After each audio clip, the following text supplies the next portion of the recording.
बिस्मिल्लाहिर्रहमानिर्रहीम। दोस्तों अस्सलाम वालेकुम, मैं हूं शाद और आप देख रहे हैं सुन रहे हैं शाद की बात। अल्लाह रब्बे रहीम से दुआ है और पूरी उम्मीद है कि आप जहां भी होंगे खुश होंगे और अपने मामलात को सही से खुश उसलूबी से निभा रहे होंगे। तो देखने में आता है हम बच्चों को अगर बगैर तरबियत को छोड़ते हैं तो उनकी नशो नवा और शख्सियत पर मनफी असर डाल सकता है।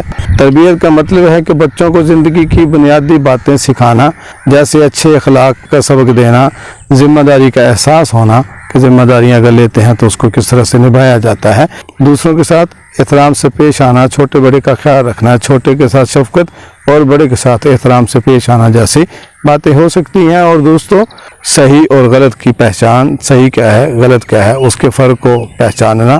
अगर बच्चों को इन बुनियादी चीज़ों का, इन बुनियादी बातों का, इन बुनियादी उसूलों के बारे में नहीं बताते और या उन्हें बताए बगैर छोड़ देते हैं तो इनके रवैये में बिगाड़ पैदा हो सकता है और वो माशरती उसूलों को समझने से कासिर रह सकते हैं, वो अधूरे रहते हैं, शख्सियत भी अधूरी रहती है।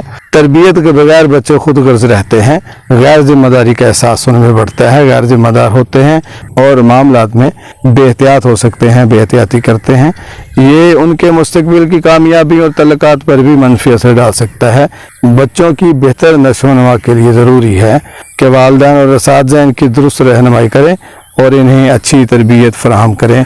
वो ज़ाहिर है शुरू से घर से ही होती है, घर में ही होती है।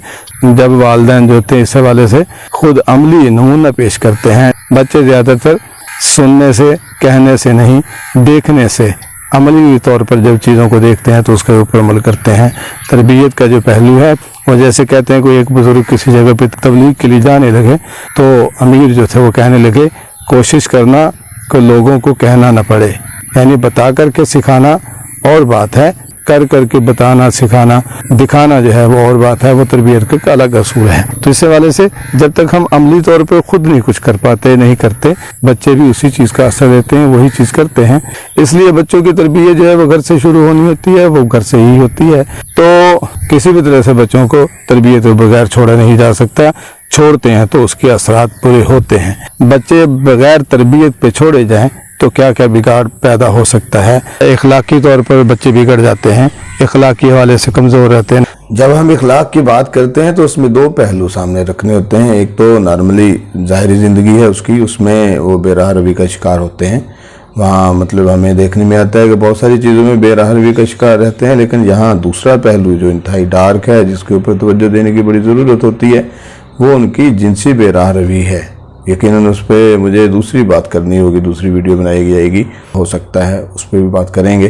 तालीमी मसाइल का पूरी तरह से शिकार रहते हैं, दिलचस्पी नहीं लेते, वो पीछे रहते हैं, शौक उजागर नहीं होता उसमें, समाजी तौर पर मुश्किलात का सामना करते हैं, वहाँ भी उन्हें इस हवाले से चीज़ों का पता नहीं चलता। इखलाकी बिगाड़ की अगर हम बात करते हैं, अगर बच्चों को दुरुस्त तरबियत न दी जाए तो वह इखलाकी उसूलों और अक़दार को समझने में नाकाम रह सकते हैं। वह सही और गलत में फ़र्क करने से कासिर हो सकते हैं, जिसके नतीजे में वो गैर जिम्मेदार और गैर अखलाकी रवैया अख्तियार करते हैं। तरबियत के बगैर बच्चे जो होते हैं समाजी तल्लुकात बनाने में दुश्वारी का सामना कर सकते हैं। वो दूसरों के साथ एहतराम से पेश आने, टीम वर्क करने और तनाज़ात को हल करने में मुश्किल महसूस कर सकते हैं। खुद एतमादी की कमी भी उनमें रहती है। बगैर तरबियत के बच्चे अपनी खुद एतमादी खो सकते हैं क्योंकि वो ये नहीं जानते कि किस तरह खुद को और अपने अमाल को मुनज़्ज़म कर सकते हैं, उनमें कैसे तालमेल पैदा किया जा सकता है। गैर तरबियत याफ्ता बच्चे ज़्यादा आसानी से गैर कानूनी सरगर्मी में मुलव्वस हो सकते हैं क्योंकि इन्हें सही और गलत के दरमियान फ़र्क करने की तरबियत नहीं मिली होती, वो उन्हें नहीं समझ आती। अगर किसी ग्रोह के हाथ लगते हैं, किसी गलत बंदे के हाथ लगते हैं तो आहिस्ता आहिस्ता जो है उनमें पूरी तरह से इन्वॉल्व हो जाते हैं, उन्हें पता भी नहीं चलता कि ये गलत है, ये सही है। अगर किसी एक बंदे की भी ज़िंदगी सुधर जाती है, संवर जाती है, फ़ायदे में चली जाती है तो यकीनन मेरे साथ साथ आपका पूरा कंट्रीब्यूशन होगा। इस हवाले से गुजारिश यही है कि अच्छा लगे तो आगे शेयर ज़रूर किया करें। किसी को तकलीफ़ हुई हो, किसी को बुरा लगा हो तो उसके लिए मैं माज़रत खा। अल्लाह मेरा आपका हामी नासर। वस्सलाम।